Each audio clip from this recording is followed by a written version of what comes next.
Well, the JSE has managed to secure another top lady. It looks like it's girl power at our landlord here at the Johannesburg Stock Exchange. The managing director and country officer of Citigroup, Donna Oosthuyse, is set to join the executive of the Johannesburg Stock Exchange. CEO of the JSE, Nicky Newton-King, is with us in studio. I saw Gary Clark, who's probably the last boy left, has now left.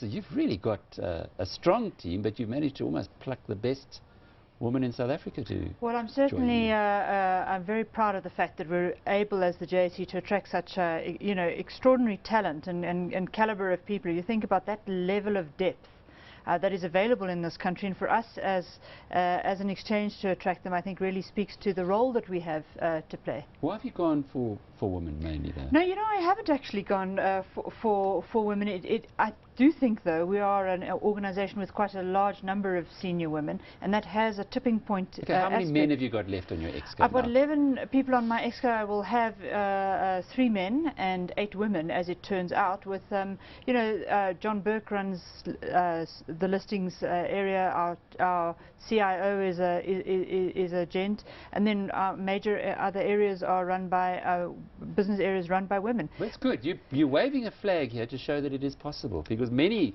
of your listed companies say, but they can't find. Yeah, so the point is, it is possible, and there are some unbelievable women out there. I don't have all of them, but I do certainly have a particularly special collection of them now. But I do think there is this tipping point thing. People know that this is an organisation that is driven to perform highly, which welcomes diversity, of which gender is part. And I think that once people know that, they start to gravitate towards us as a natural place to perform. And good luck on the latest acquisition. The concern that one has, though, is Steinhoff leaving to go for the primary listing now in Frankfurt. Glencore, which came here, hasn't been an overwhelming success, not in the indices yet.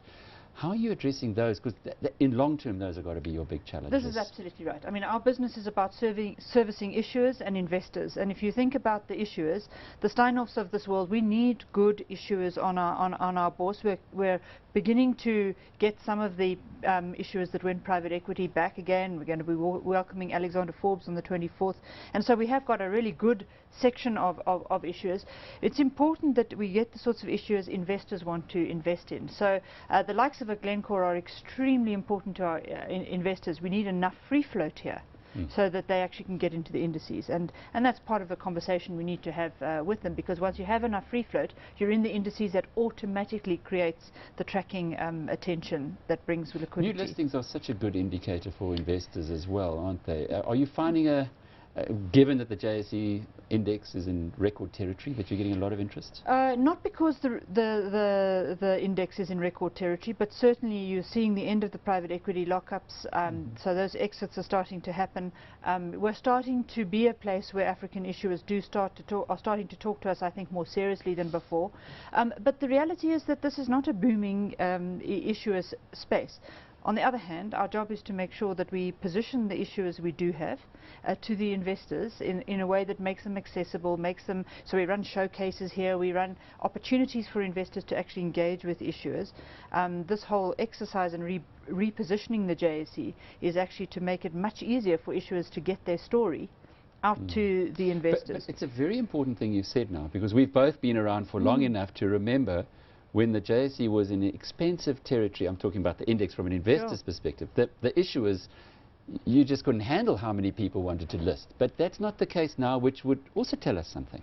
Yeah, I think people have many funding options. We make no apologies for the fact that as the only exchange, we set disclosure standards that allow investors to know a lot about what's happening with the issues, and that's not always a very easy space for particularly smaller and newer issuers to feel comfortable.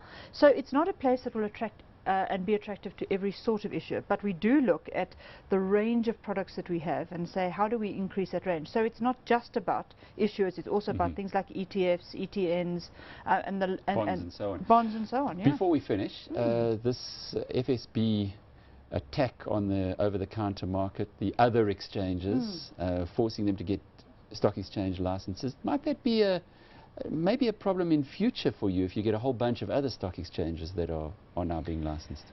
Well, firstly, I think that you've got to look at what an exchange is. And an exchange provides a facility that matches investors in trading. Everybody should be treated the same. If you run an exchange for certain products and you run an exchange for another product, you should be treated the same. So the FSB has to treat all exchanges the same. So what they're doing is actually not the right bringing thing to competition, do. but doing the right thing. It's the right thing to do from a competitive landscape perspective. You can't have some apply to certain rules and others not. Nicky, thank you. Pleasure, Lovely to Alex. see you. Nicky Newton-King, our landlord here at the JSE. She's the Chief Executive of the Johannesburg Stock Exchange.